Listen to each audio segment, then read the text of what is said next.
L'antenne de la Discorde continue à faire parler d'elle. Toujours située sur le toit de l'école de la Calandrette et normalement éteinte, l'antenne de téléphonie Orange doit être déplacée sur le mont du Plan.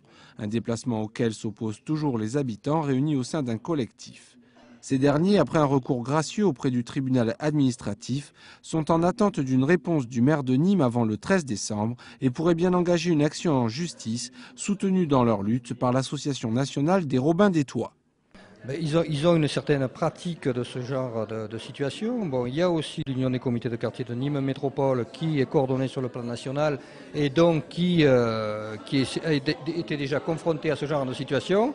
Bon, c'est bien évident qu'on va profiter de toutes ces expériences et que bon, il serait temps quand même que le dialogue s'ouvre avec la municipalité sur ces autorisations d'urbanisme qui sont de plus en plus accordées dans Nîmes sans qu'on fasse réellement trop attention à l'impact que sur les populations locales et sans que soient trop consultés les premiers intéressés et les gens qui habitent autour de ces antennes.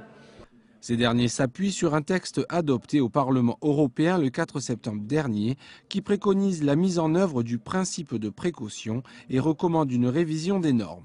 Le décret 2002 là, impose 41 à 61 volts par mètre, enfin impose, disons limite l'intensité électromagnétique entre 41 et 61 volts par mètre. C'est une intensité relativement importante.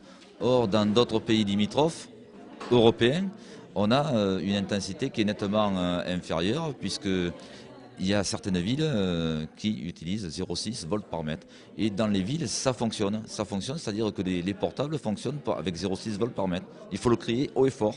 Pourquoi pas chez nous?